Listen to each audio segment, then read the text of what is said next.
Hello friends, welcome to honey GS classes. 3 February 2022 current affairs Hindu, Eenadu, PIB, all India radio అన్ని తెలుగు పేపర్స్లో ఉన్న articles ఇవి. మనకి సైన్స్ అండ్ టెక్నాలజీ 6 అంశాలు ఉన్నాయి, పాలిటీ 2 అంశాలు ఉన్నాయి, నెక్స్ట్ ఎకనమీ 2 అంశాలు ఉన్నాయి, స్పోర్ట్స్లో 3 అంశాలు, ఒక అంశం మనకి కాంట్రవర్సీ ఇష్యూ ఉంది, చైనాది. ఇంకొకటి ఇండియా శ్రీలంక, ఈ శ్రీలంకకి ఇండియా అప్పు ఇచ్చింది. సో మనం ఇవి డిస్కస్ చేయాల్సి ఉంటుంది.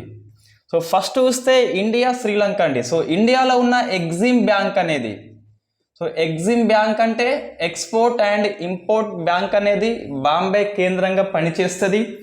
ఈ ఎగ్జిమ్ బ్యాంక్ అండ్ శ్రీలంక మధ్య ఒప్పందం అనేది జరిగింది.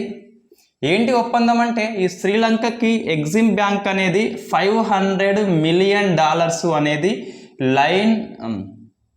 లైన్ ఆఫ్ క్రెడిట్స్ రూపంలో, ఎల్ఓసి రూపంలో ఇస్తుంది. సో మనకి ఇది కరెంట్ అఫైర్స్ ఏంటి, బాంబే కేంద్రంగా ఉన్న ఎగ్జిమ్ బ్యాంక్ అనేది ఈ శ్రీలంకకి $500 మిలియన్ అనేది ఎల్ఓసి రూపంలో ఇస్తుంది. ఎందుకు ఇస్తుందంటే అర్జెంటుగా కోరింది శ్రీలంక, రాజపక్సే కోరిండు అర్జెంటుగా. So Modi government Exim bank తరపున అది ఇస్తుంది, ఎగ్జిమ్ బ్యాంక్ ద్వారా ఇస్తుంది. శ్రీలంకలో ప్రజెంటు ఈ డాలర్ క్రిసిస్ వచ్చింది, డాలర్ సంక్షోభం వచ్చింది, విదేశీ మారక నిల్వలు పూర్తిగా తగ్గిపోయినాయి.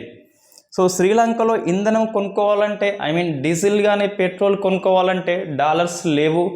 సో డాలర్స్ వినిమయం ద్వారానే ఈ ఇంధన కొనుగోలు జరుగుతాయి కాబట్టి, సో మనం $500 మిలియన్ అనే శ్రీలంకకు అప్పుగా ఇచ్చాం. ఆ అప్పు ఎల్ఓసి ఏంటి, లైన్ ఆఫ్ క్రెడిట్స్ అంటే ఇది మనకి జిఎస్ పరంగా పనిచేస్తుంది, ఎకనామీలో వస్తుంది, బ్యాంకింగ్ సిస్టంలో వస్తుంది. ఇది లైన్ ఆఫ్ క్రెడిట్స్ మీన్స్ ఏంటిదంటే, ఇప్పుడు ఈ ఎగ్జిమ్ బ్యాంక్ అనేది శ్రీలంకకి $500 మిలియన్ అనేది ఇచ్చింది. శ్రీలంక సెంట్రల్ బ్యాంకులో జమ అవుతాయి అవి. సో శ్రీలంక ప్రభుత్వం అనేది ఎప్పుడోసారి మనకి తిరిగి చెల్లిస్తుంది. ఇది గ్రాంట్ కాదు, లోనే. సో కంపల్సరీ ఇవ్వాల్సిందే. బట్ 500కి ఇంట్రెస్ట్ ఇవ్వకుండా ఎంత వాడుకుంటుందో ఆ వాడుకున్న సొమ్ముకి మాత్రమే ఇంట్రెస్ట్ ఇస్తుంది. అదే లైన్స్ ఆఫ్ క్రెడిట్స్ అంటే, లైన్స్ ఆఫ్ క్రెడిట్ అంటే $500 మీద ఒకేసారి కాకుండా, సో విడుదల వారీగా వాడుకుంటుంది కాబట్టి, సో విడుదల వారీగానే మనకి ఇంట్రెస్ట్ అనేది ఇస్తుంది. ఈ ఫస్ట్ 500లో $200 మిలియన్ వాడుకుందాం అనుకోండి, సో దీనికే వడ్డీ చెల్లిస్తుంది. మిగతా అసలు 500 ఇస్తుంది. అంటే ఎంత వాడుకుంటే అంత మాత్రమే వడ్డీ ఇస్తుంది. ఈ లైన్స్ ఆఫ్ క్రెడిట్ జనరల్గా ఎప్పుడు ఇస్తారంటే, ఈ డెవలపింగ్ కంట్రీస్ సంక్షోభంలో ఉన్నప్పుడు ఈ రూపంలో అప్పు అనేది ఇస్తారు. లాభం ఏంటి అంటే, ఈ రూపంలో ఇస్తే ఒకటి ఇంట్రెస్ట్ రేట్ తక్కువ ఉంటుంది, సెకండ్ ఇన్ టైంలో కాకుండా ఎప్పుడైనా తిరిగి చెల్లించవచ్చు, ప్లస్ ఎంత వాడుకున్నవో సొమ్ముకి అదే సొమ్ముకి చెల్లించవచ్చు. ఇప్పుడు 500 అనేది నేను ఇచ్చిన, వాళ్ళు 200 వాడుకున్నారు, ఒక 1 మంత్ అయిపోయింది. ఈ 200 ప్లస్ ఈ 1 మంత్ సొమ్ము తిరిగి ఇస్తే మళ్ళీ $500 వాళ్ళ దగ్గరనే ఉంటాయి. సో ఇలా లైన్స్ ఆఫ్ క్రెడిట్ జమ అవుతూనే ఉంటుంది. అదే లైన్స్ ఆఫ్ ఎల్ఓసి అని చెప్పేసి పిలుస్తాం. అంటే మొత్తం మీద కాకుండా ఎంత వాడుకుంటావో అంతే మీద వడ్డీ జమ చేస్తే అది lines of credit. Like credit card లెక్క పనిచేస్తుంది అనుకోండి. 2 lakhs క్రెడిట్ కార్డు ఉన్నది, 1 lakh వాడుకున్నావు, నెక్స్ట్ బిల్ వస్తుంది, ఆ 1 lakh మీదనే బిల్ వస్తుంది కాబట్టి అట్లా పనిచేస్తుంది. But interest rate credit card కంటే తక్కువ ఉంటుంది. అది ఎల్ఓసి అంటే. సో శ్రీలంకకి ఇచ్చిన మనం గుర్తుపెట్టుకోవాలి. సైన్స్ అండ్ టెక్నాలజీలో జైకోవ్-డి, ఇది వెరీ ఇంపార్టెంట్ అండి. సో దేశీయంగా తయారు చేయబడ్డ 2వ వ్యాక్సిన్ జైకోవ్-డి. దేశీయంగా ఫస్ట్ వ్యాక్సిన్ అంటే మనకి Covaxin, Bharat Biotech and ICMR కలిసి తయారు చేశారు. ఈ ఎల్లా ఫ్యామిలీ మనకి పద్మభూషణ్ అవార్డు వచ్చింది తెలంగాణ నుంచి. ఇంకోటి, ఈ కోవాక్సిన్ అనేది ఈ 15 నుంచి 18 ఇయర్స్ వాళ్ళకి జనవరి 3 నుంచి ఇస్తున్నారు. ఇవాళకి 1 మంత్ అయింది కాబట్టి వీళ్ళకి సెకండ్ డోస్ కూడా స్టార్ట్ అయిపోయింది. ఓన్లీ కోవాక్సిన్ ఇస్తున్నారు, ఓన్లీ కోవాక్సిన్, ఇంకా వేరే వ్యాక్సిన్ ఇచ్చలేదు వాళ్ళకి. అదొకటి. ఈ జనవరి 16కి 1 year అయిపోయిన సందర్భంగా ఈ మినిస్ట్రీ ఆఫ్ హెల్త్ ఎఫైర్స్ వాళ్ళు మనకి ఒక పోస్టల్ స్టాంప్ రిలీజ్ చేస్తే ఆ పోస్టల్ స్టాంప్ మీద కోవాక్సిన్ బొమ్మ ఉన్నది, ఈ నర్స్ బొమ్మ ఉన్నది, సీనియర్ సిటిజన్ బొమ్మ ఉన్నది. సో మనకి జైకోవ్-డి ఏంటి అంటే దేశీయంగా తయారు చేయబడ్డ రెండవ వ్యాక్సిన్. ఇంకోటి ప్రపంచంలో కోవిడ్-19కి అగెనిస్ట్గా తయారు చేయబడ్డ మొట్టమొదటి డి అంటే DNA vaccine. So first DNA vaccine against COVID-19 అంటే జైకోవ్-డి వస్తుంది. ఇది మనకి ఫస్ట్ స్పెషల్ అండి దీనిది, ప్రపంచంలోనే ఫస్ట్ డిఎన్ఏ వ్యాక్సిన్. నెక్స్ట్ దీనికి సూది అవసరం లేదు, సో నీడిల్ లెస్, ఇది సూది కాకుండా ఇట్లా షార్ప్గా ఉంటుంది. ఇది స్కిన్ లోపలికి ఇట్లా ప్రెస్ చేస్తే ఇంజెక్ట్ అవుతుంది. ఓన్లీ స్కిన్ లోపలికే, కండరం లోపలికి పోదు. సో ఇది ఇండెర్మల్ అంటే ఓన్లీ స్కిన్ లోపలికి మాత్రమే పోతుంది. రైట్, నెక్స్ట్ దేశీయంగా తయారు చేయబడ్డ రెండవ వ్యాక్సిన్. ఈ 4 పాయింట్స్ మనకి వెరీ ఇంపార్టెంట్ అండి. First DNA vaccine in world, సూది అవసరం లేదు, ఇండెర్మల్ వ్యాక్సిన్, దేశీయంగా రెండవ వ్యాక్సిన్ మనకిది. రైట్, దీన్ని దేశీయంగా అన్నప్పుడు ఆ దేశీయంగా సంస్థ ఏంటిదంటే సో జై కాబట్టి జైడస్. సో జైడస్ క్యాడిలా అనే సంస్థ దీన్ని తయారు చేసింది. ఇది అహ్మదాబాద్ కేంద్రంగా ఉంటుంది. సో అహ్మదాబాద్లో ఉన్న ఒక ఫార్మాస్యూటికల్ ఇండస్ట్రీ సంస్థ జైడస్ క్యాడిలా ఈ జైకోవ్-డిని తయారు చేయడం జరిగింది. దీని ఇంకొక స్పెషల్ మనం మర్చిపోతున్నాం ఇక్కడ, ఇది 3 డోసెస్ అండి. ఇంతవరకు ఉన్న కోవాక్సిన్, కోవిషీల్డ్, ఈ స్పుత్నిక్ వి రష్యా వాళ్ళది. సో ఇవన్నీ మనకి 2 డోసెస్లో ఇవ్వాలి, బట్ ఇది మాత్రం 3 డోసులు ఇవ్వాలి 28 గ్యాప్స్తోని. So between the doses gap ఎంత అంటే 28 days. కోవిషీల్డ్, కోవాక్సిన్ ఓన్లీ 2 డోసులే. ఈ 3వ డోస్ అనేది బూస్టర్ డోస్. అది అంటే ఈ సెకండ్ డోస్ కోర్సు అయిపోయిన తర్వాత ఎక్స్ట్రా ఇచ్చే ప్రికాషన్ డోసు, అది 3rd డోస్. అది జనరల్గా Covaxin, Covishield only 2 doses, but ఇది ఎంత అంటే 3 డోసెస్ ఇది. రైట్, ఈ జైడస్ క్యాడిలా ఎక్కడ ఉంది? అహ్మదాబాద్లో ఉంది. దీనికి హెల్ప్ చేసిన సంస్థలు ఏంటి అంటే ఒకటి డిబిటి అంటే డిపార్ట్మెంట్ ఆఫ్ బయోటెక్నాలజీ. ఇది సైన్స్ అండ్ టెక్నాలజీ మినిస్ట్రీ కింద పనిచేస్తే ఒక విభాగము. దీంతో పాటు బిరాక్, నాట్ కిరాక్, ఇది బిరాక్ అండి, అంటే biotechnology industry research assistants council అని చెప్పేసి ఇవి 2 దీనికి హెల్ప్ చేస్తాయి టెక్నాలజీ పరంగా. దీనితో పాటు ఈ కొరియాలో ఉన్న లైఫ్ సైన్సెస్ కూడా కొద్ది వరకు, అంటే ఈ డిఎన్ఏ పనితీరులో టెక్నాలజీని ట్రాన్స్ఫర్ చేసింది ఎవరు అంటే కొరియాకు చెందిన, కొరియా మీన్స్ నాట్ ఉత్తర కొరియా, సౌత్ కొరియా. మనకి ఎక్కడైనా పేపర్లో ఓన్లీ కొరియా వచ్చిందంటే దాని అర్థము సౌత్ కొరియా అని అర్థం అట్లా. సో దక్షిణ కొరియాకు చెందిన లైఫ్ సైన్సెస్ అనే సంస్థ ఈ టెక్నాలజీని ట్రాన్స్ఫర్ చేసింది ఈ జైడస్ క్యాడిలాకి. సో జైడస్ క్యాడిలాకి టెక్నాలజీలో కూడా హెల్ప్ చేసింది ఈ డిబిటి అండ్ బిరాక్. సో ఇది మనకి 12 నుంచి 18 years వాళ్ళకి ఇస్తున్నారండి. ఇది ఇంకా స్టార్ట్ కాలేదు. సో మనకి నిన్న ఈ జైడస్ క్యాడిలా 1000 అంటే 1 కోటి డోసులు అనేది గవర్నమెంట్కి అమ్ముతుంది ప్రజెంట్ అయితే. సో ఇంకా స్టార్ట్ కాలేదు. జనరల్గా ఒక వ్యాక్సిన్కి DCGI అనేది ఆమోదిస్తుంది.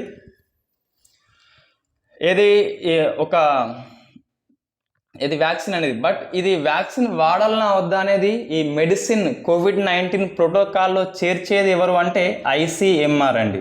సో మనకి ICMR అనేది ఇంకా చేర్చలేదు. DCGI అనేది ఆమోదించింది.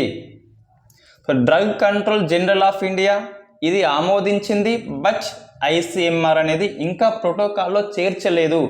ఇది 2 ప్రభుత్వ సంస్థలే, బట్ ఇక సమన్వయం లేదని చెప్పాలి మనం. ఎందుకంటే ఈ జైకోవ్-డి ఇప్పుడు రాలేదు, ఎప్పుడో మార్చి ఏప్రిల్ లాస్ట్ ఇయర్ వచ్చింది. వాస్తవంగా నిన్న గవర్నమెంట్ అనేది కొనుక్కుంటుంది కాబట్టి మనం వార్తల్లో వచ్చింది, మనం చెప్తున్నాము. బట్ ఈ జనవరి 3, 2022 మనకి ఈ 15 నుంచి 18 years ఏజ్ యూత్ పీపుల్కి వ్యాక్సిన్ ఇస్తున్నారు. ఈ DCGI అనేది దీనికి ఆమోదం ఇచ్చింది కాబట్టి ఇది ప్రోటోకాల్లో చేర్చకుండా ICMR అనేది కోవాక్సిన్ చేర్చింది. అంటే ఏంటి, 2 ప్రభుత్వ సంస్థలే, బట్ DCGI వర్సెస్ ICMR అనేది అయిపోయింది.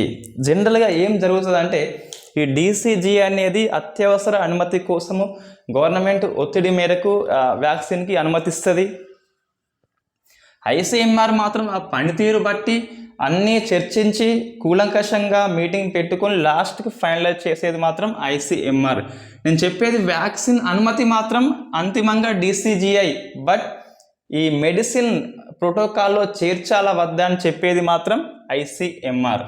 సో మనకి 12 నుంచి 18 ఇయర్స్ స్టిల్ నౌ ఇండియాలో ఈ కోవిడ్ వ్యాక్సిన్ పొందేందుకు కనీస అర్హత వయసు ఎంత అంటే 12 కాదు 15 ఇయర్స్.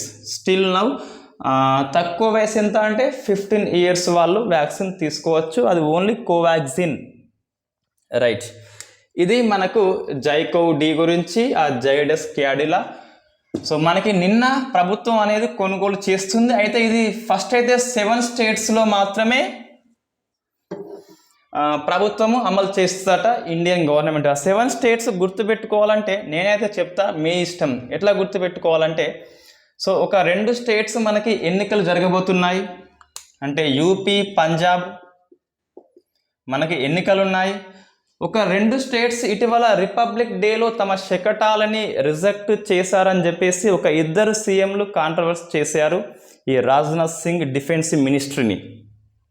ఏ శకటం ఉండాలో అంతిమంగా సెలెక్ట్ చేసేది డిఫెన్స్ మినిస్ట్రీ కాబట్టి. సో తమిళనాడు ప్రభుత్వము స్టాలిన్ సీఎం, ఈ పశ్చిమ బెంగాల్ గవర్నమెంట్ మమతా బెనర్జీ ఇద్దరు కూడా కేంద్రం మీద కొంచెం విమర్శ అనేది చేయడము జరిగింది. మా ప్రభుత్వాల శకటాలు మీరు తీసుకోవాలని చెప్పేసి. 4 అయిపోయినాయి. నెక్స్ట్ మహారాష్ట్ర ఒకటి, బీహార్ ఒకటి, జార్ఖండ్ ఒకటి. ఈ 7 స్టేట్స్లో మాత్రమే ఈ కోవిడ్-19 వ్యాక్సిన్ మాత్రము అమలు చేస్తామని చెప్పేసి సో మనకి హెల్త్ మినిస్ట్రీ అయితే PIB వెబ్సైట్లో నిన్న అప్డేట్ చేయడం జరిగింది.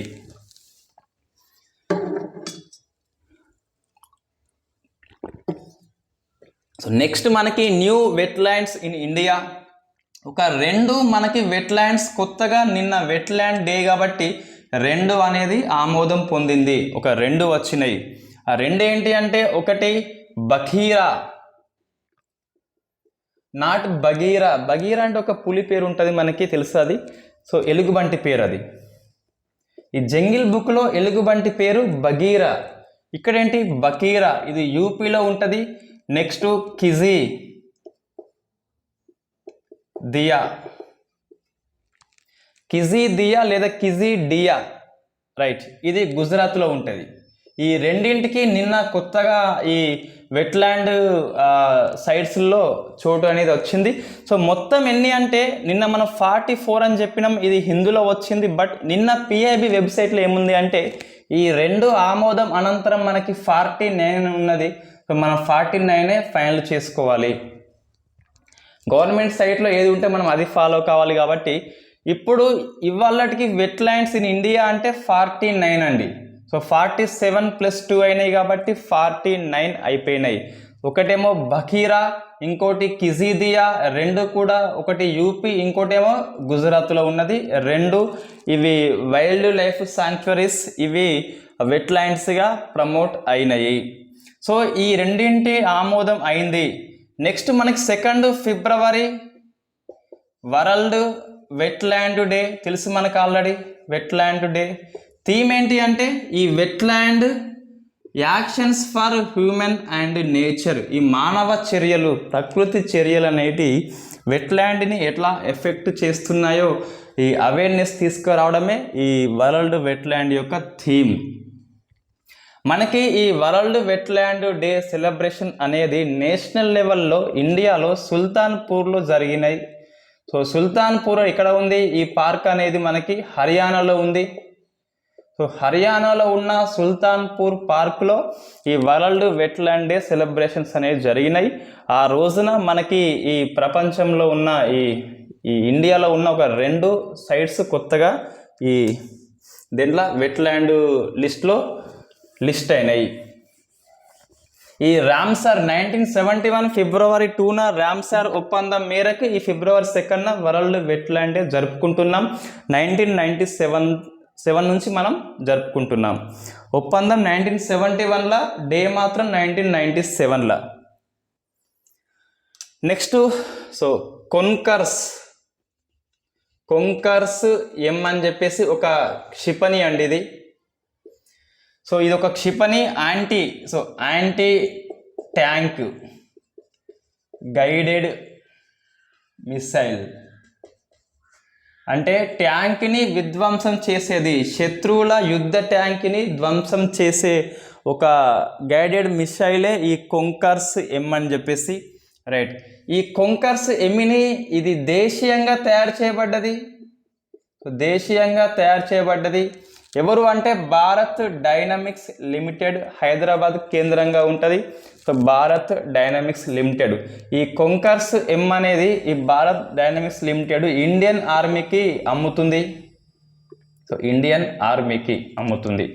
ఇంతకుముందు ఈ కొంకర్స్ ఎం క్షిపణులు అనేటివి మనం రష్యా నుంచి కొనుగోలు చేసుకున్నాము. ఇంతకుముందు ఈ రష్యా కొనుక్కున్నప్పుడు టీఓటీ అంటాం, ఈ టెక్నాలజీ ట్రాన్స్ఫర్ చేసింది మనకి. సో బీడిఎల్ తయారు చేసింది. రష్యా హెల్ప్ ఉందా అంటే ఉన్నట్టే, ఆ టెక్నాలజీ ట్రాన్స్ఫర్ చేసింది కాబట్టి. AK-203 రైఫిల్స్ కూడా మనము ఈ రష్యా నుంచి కొనుగోలు చేస్తున్నాం. మొత్తం 6,70,000. ఆ 70,000 మనం కొనుక్కున్నాము. 6 lakhs మాత్రం మళ్ళీ ట్రాన్స్ఫర్ టెక్నాలజీ ద్వారా ఈ యూపీలో ఉన్న అమేధిలో ఒక ఫ్యాక్టరీ స్థాపించబోతున్నాం. AK-203 గన్స్ కరెంట్ అఫైర్స్ అది. సో రష్యా మనకు తెలుసు ఆల్రెడీ ఈ బ్రహ్మోస్ క్షిపణి కూడా సంయుక్తంగా మనం ఏర్పాటు చేసుకుంటున్నాం. బ్రహ్మోస్ క్షిపణి రష్యాతోని. ఈ రష్యా అండ్ ఇండియా మధ్యన ఈ సంయుక్త నావిక విన్యాసాలు PAS-X అని చెప్పేసి మనం ఇంతకుముందు చూసినాం. ఈ కొచ్చిన్లో జరిగినాయి అవి PAS-X అని చెప్పేసి. రైట్, నెక్స్ట్ ఏంటి? లైటనింగ్ అంటే ప్రపంచంలో అతిపెద్ద మెరుపు అట. 770 కిలోమీటర్స్ పొడవు ఉందట మెరుపు అనేది. 2020న ఈ మెరుపు అనేది అమెరికాలో కనిపించిందట. సో 2020లో పెద్ద మెరుపు 770 కిలోమీటర్స్ అనేది పొడవు, ఇంత పొడవు అనేది ఉంది. అతిపెద్ద మెరుపు ఏంటంటే ప్రపంచంలో ఇది అమెరికా. సో గుర్తించింది ఎవరో అయితే మనం గుర్తుపెట్టుకోవాల్సిన అవసరం లేదు. ఇక్కడ WMO కాబట్టి UNO యొక్క అనుబంధ సంస్థ. సో వరల్డ్ మెటరాలజికల్ ఆర్గనైజేషన్ అంటే ప్రపంచ వాతావరణ సంస్థ జెనీవాలో ఉంటుంది. జెనీవా దాని హెడ్ క్వార్టర్ కాబట్టి మనం కంపల్సరీ గుర్తుపెట్టుకోవాలి. UNO అనుబంధ సంస్థ కాబట్టి. సో UNO అనుబంధ సంస్థ WMO అనేది గుర్తించింది ప్రపంచంలో అతిపెద్ద మెరుపు అనేది 770 కిలోమీటర్స్ కాబట్టి. నెక్స్ట్ హసాంగ్ అంటాం. హసాంగ్ 12 అనే ఒక ఇది క్షిపణి. ఉత్తర కొరియా జనరల్గా ఇది జనవరి నుంచి స్టార్ట్ చేస్తుందండి. జనవరి నుంచి ఇది 7th టైం దీన్ని ప్రయోగం చేసింది. దీన్ని ఇంటర్మీడియట్ రేంజ్ బాలిస్టిక్ మిసైల్ అంటాం. బాలిస్టిక్ అంటే వేరు, క్రూయిజ్ అంటే వేరు. సో ఇట్లా పోతే అది బాలిస్టిక్.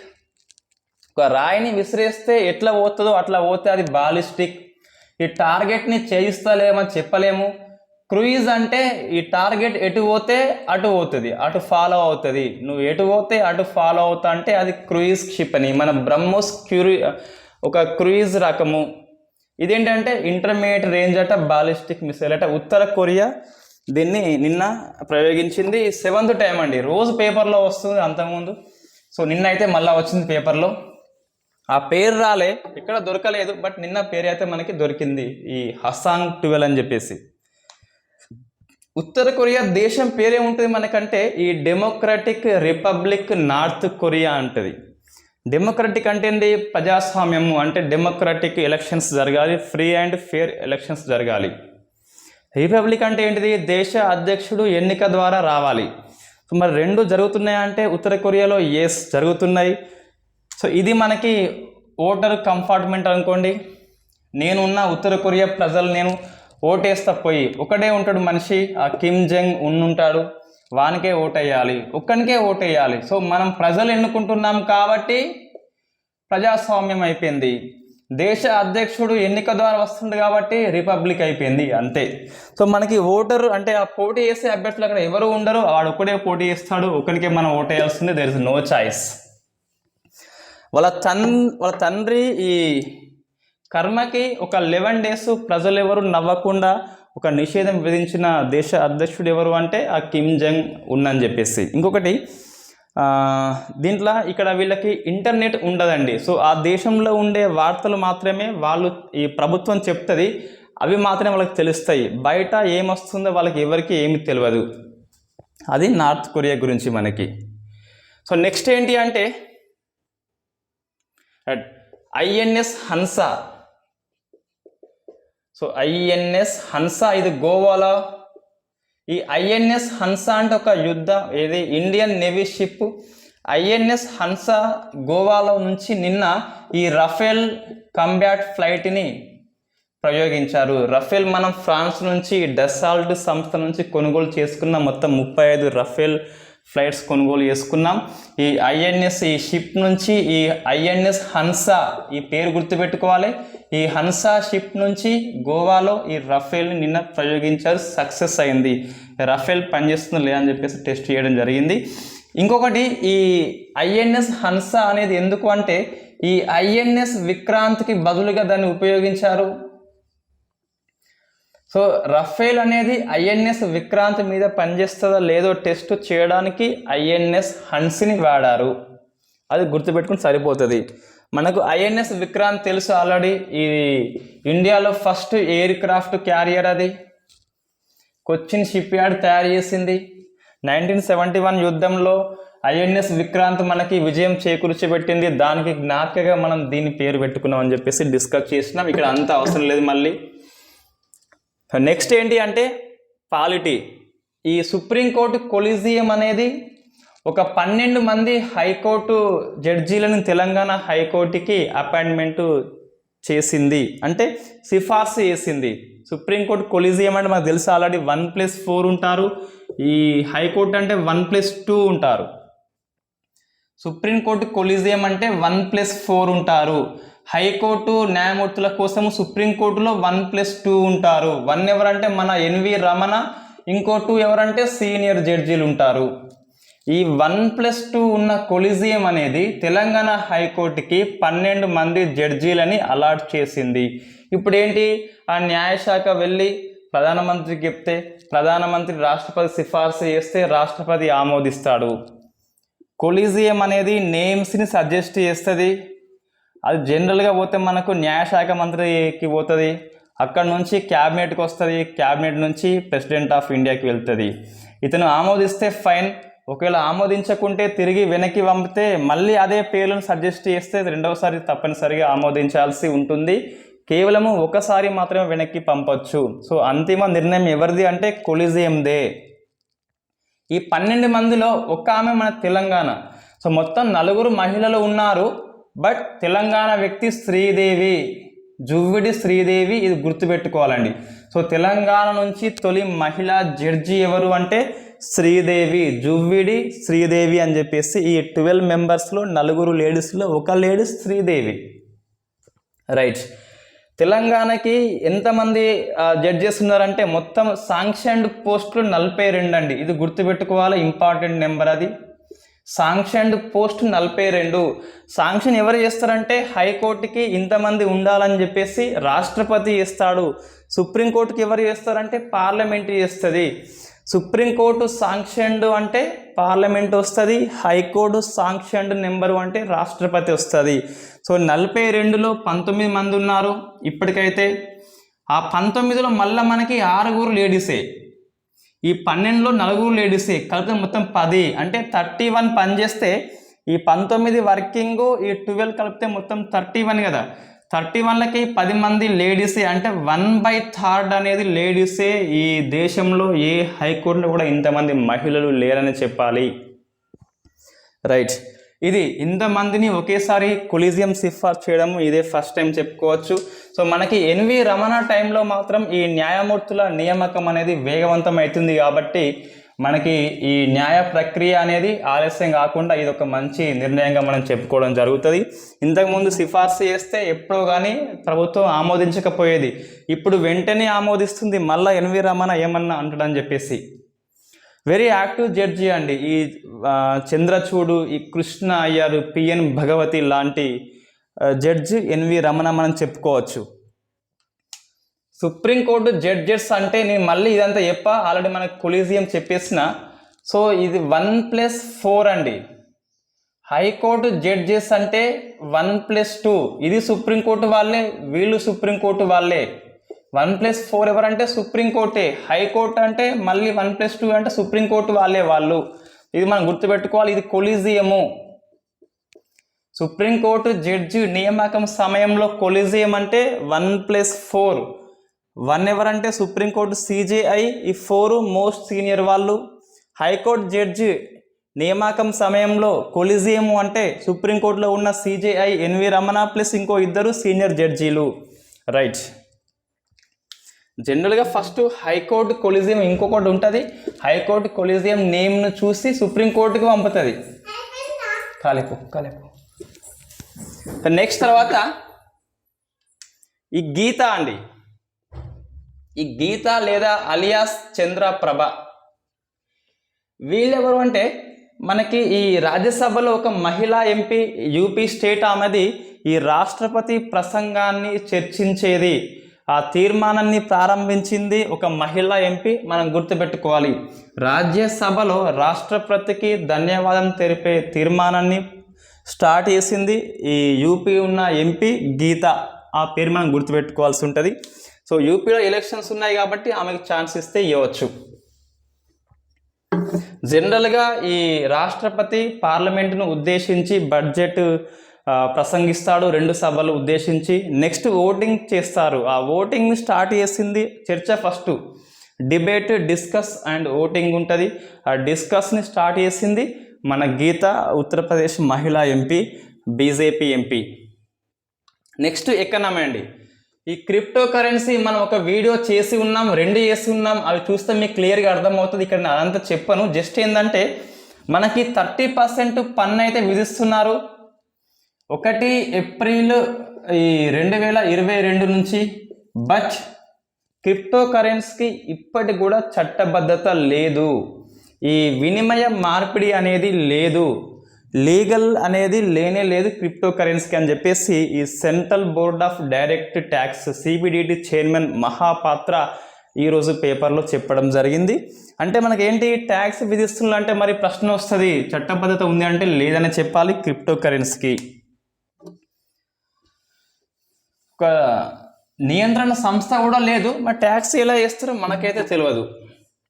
నెక్స్ట్ క్రిసిల్ ఒక సంస్థ, ఈ దేశీయంగా రేటింగ్ ఇస్తుంది ఈ సంస్థలకి.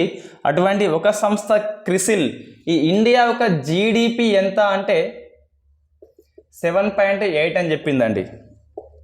రైట్. ఇప్పుడు ఈ ఫైనాన్షియల్ ఇయర్ 2023 అంటే ఎంత, 2022 నుంచి 23 మధ్యలో ఇండియా యొక్క ఆర్థిక వృద్ధి రేటు అనేది 7.8 ఉంటుంది. మనం గుర్తుపెట్టుకోవాలి కంపల్సరీ. క్రిసిల్ కానీ, ఈ ఫించ్ కానీ, ఈ మూడీ కానీ, వరల్డ్ బ్యాంక్ కానీ, ఐఎంఎఫ్ కానీ, ఏడిబి కానీ, ఒపెక్ కానీ ఇలాంటి బ్యాంకులన్నీ ఇండియా యొక్క వృద్ధి రేట్ను అంచనా వేస్తుంటే మనం కంపల్సరీ గుర్తుపెట్టుకోవాల్సి ఉంటుంది. ఒక దగ్గర రాసుకోవాలి కంపల్సరీ ఇట్లా వచ్చినప్పుడు. సో మనకి ఇంతవరకు వచ్చి చూస్తే గిట్ట ఈ క్రిసిల్ అనేది నిన్న 7.8గా చెప్పింది financial year 2023. Next world bank, ఇంతకుముందు మనం డిస్కస్ చేసాం ఆల్రెడీ. వరల్డ్ బ్యాంక్ ఎంత చెప్పింది అంటే దీన్ని తిరిగేస్తే వచ్చేది 8.7 అని చెప్పింది 22, 23లో. 21, 22లో 8.3 అని చెప్పింది. రైట్. నెక్స్ట్ ఐఎంఎఫ్ అనేది 7.1 అని చెప్పింది. 9 కాదు, 9 అనేది 2021, 22. ఇప్పుడు అంతా మనకు మారింది. నెక్స్ట్ తర్వాత ఇంకెవరు మనకి ఇటీవల వచ్చిందంటే ఆర్థిక సర్వేలో, ఆర్థిక సర్వే. సో 2021, 22 ఆర్థిక సర్వే. లాస్ట్ ఇయర్ ఆర్థిక సర్వే చూస్తే మనకి 8 నుంచి 8.5 అని చెప్పింది. రైట్. ఇది మనకి వివిధ ఆర్థిక వృద్ధి రేట్లు, వివిధ సంస్థలు ఇండియాకి ఇచ్చిన రేటింగ్స్ అనండి. ఈ క్రిసిల్ అనేది ఇండియాలో ఉన్న రేటింగ్ సంస్థ, అదొకటి. వరల్డ్ బ్యాంక్, ఐఎంఎఫ్లను ఏమని పిలుస్తారంటే బ్రిటన్ ఉడ్జు ట్విన్స్ అని చెప్పేసి పిలుస్తాం. ఆ బ్రిటన్ ఉడ్జు మీటింగ్లో 2 ఫామ్ అయినాయి కాబట్టి అట్లా పిలుస్తాం. నెక్స్ట్ స్పోర్ట్స్ అవి ఫ్యాక్ట్స్ బిట్సే. స్పోర్ట్స్ ఏంటి అంటే first Neeraj Chopra. So Tokyo ఒలింపిక్స్లో స్వర్ణం వచ్చిన గ్రేట్ అథ్లెట్, ఈ జావలిన్ త్రోలో రికార్డు కొట్టిన వ్యక్తి నీరజ్ చోప్రా. మనకి 2022 పద్మశ్రీ అవార్డు వచ్చింది. ఈ 2022లో రాష్ట్రపతి పరమ విశిష్ట సేవా పథకం అని చెప్పేసి ఒక సైనిక అవార్డు కూడా వచ్చింది మన నీరజ్ చోప్రాకి. ఈయన రాజ్పూత్ దాంట్లో ఈ సుబేదార్గా పనిచేస్తున్నాడు నీరజ్ చోప్రా. ఇప్పుడు ఎందుకు వార్తలో వచ్చిందంటే ఇతని పేరు అనేది ప్రపంచ స్థాయి అవార్డు అయిన లారెస్కి నామినేట్ అయింది. ఇంకా అవార్డు రాలేదు, బట్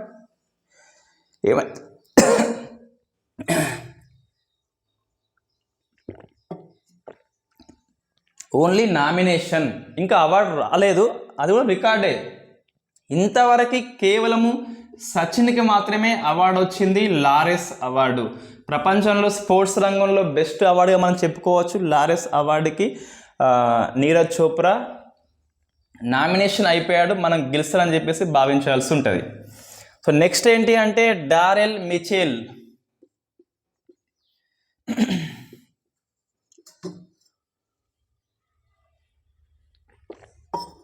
సో డారెల్ మిచెల్ ఎవరంటే న్యూజిలాండ్ బెస్ట్ ఆల్రౌండర్ అండి. ఇతనికి ఐసీసీ ఇంటర్నేషనల్ క్రికెట్ కౌన్సిల్ ఈ 2021 గాను స్పిరిట్ అవార్డు ఇచ్చింది. సో స్పిరిట్ అవార్డు స్పోర్టివ్గా ఆడినందుకు ఈ అవార్డు అనేది ఇచ్చింది, ఒక్కొక్కరికి ఇస్తుంది. ఇటీవల మనకు ఐసీసీ స్పోర్ట్స్లో ఈ క్రికెట్లో బెస్ట్ ఫిమేల్ అంటే మన స్మృతి మందానా, మేల్లో చూస్తే షహీన్ అఫ్రీది అని చెప్పేసి ఆ పాకిస్తాన్ ఫాస్ట్ బౌలర్. ఇప్పుడు ఏంటంటే ఐసీసీ స్పిరిట్ అవార్డు, ఆటలో స్పిరిట్గా ఉన్నందుకు, క్రీడా స్ఫూర్తిని చూపెట్టినందుకు అవార్డు ఇస్తారు. ఈ డారెల్ మిచెల్కి వచ్చింది, న్యూజిలాండ్ అతను. ఏమైందంటే ఈ ఇంగ్లాండ్ న్యూజిలాండ్ సెమీఫైనల్ మ్యాచ్, ఈ 18th ఓవరు లాస్ట్లో చేజింగ్ చేస్తున్నారు, ఒత్తిడి మ్యాచ్ అయినప్పటికీ ఈ బౌలర్కి దెబ్బ తాకితే ఈయన రన్ చేయకుండా, ఈయన బ్యాటింగ్ చేస్తున్నాడు, అవతల బ్యాట్స్మెన్ స్ట్రైకర్ బ్యాట్స్మెన్ కొడితే ఈ నాన్ స్ట్రైకర్లో ఉన్న మన డారెల్ మిచెల్ రన్కి పరిగెత్తే ఈ బౌలర్కి తాకి ఈ బౌలర్ కింద పడితే రన్ చేయకుండా తిరిగి వెనక్కి వెళ్ళి అతన్ని లేపిండు. సో ఒక రన్ను కీలకం, వీళ్ళకి రన్ వస్తుంది పోతే వరల్డ్ కప్ అండి, అది వరల్డ్ కప్ కాయినా ఈ రన్ను తీయకుండా ఈ క్రీడా స్ఫూర్తి చూపెట్టినందుకు ఈ స్పిరిట్ అవార్డు అనేది వచ్చింది మన డారెల్ మిచెల్కి. నెక్స్ట్ ఈ క్వీ ఫబోవా. సో క్వీ ఫబోవా ఎవరంటే చైనా ఈ ఆర్మీ, ఈ people's liberty China army commander అతను. ఇతను ఎందుకు వార్తలో వచ్చిందంటే రేపు మనకి ఈ బీజింగ్లో వింటర్ ఒలింపిక్స్ స్టార్ట్ కాబోతున్నాయి. ఈ టార్చ్ లైట్, టార్చ్ ఉంటుందిగా ఇట్లా దీపం అని చెప్పేసి దాన్ని ఇస్తారు ఈ గౌరవంగా. ఈ క్వీ ఫబోవాకి ఇచ్చింది ఫస్ట్ టైం చైనా. ఇది ఎందుకు కాంట్రవర్సీ అంటే ఇతను ఈ గాల్వాన్ లోయ ఉంటుంది మనకు తెలుసు ఆల్రెడీ, లడఖ్లో ఈ చైనా ఇండియా మధ్య గాల్వాన్ లోయలో సరిహద్దులు ఈ 2020లో సైనిక కాల్పుల్లో ఇతనికి దెబ్బ తాకింది హెడ్కి. సో ఈ అంతర్జాతీయంగా జరిగే క్రీడల్లో ఈ క్వీ ఫబోవాకి టార్చ్ బేరర్ ఇవ్వడం వల్ల దీన్ని హైలైట్ చేస్తుంది ఈ గాల్వాన్ లోయ ఫైట్ని చైనా. సో ఇండియాని బ్లేమ్ చేద్దామని చెప్పేసి ఒక స్పోర్ట్స్ రంగంలో ఉన్నదాన్ని కాంట్రవర్సీ చేస్తుంది.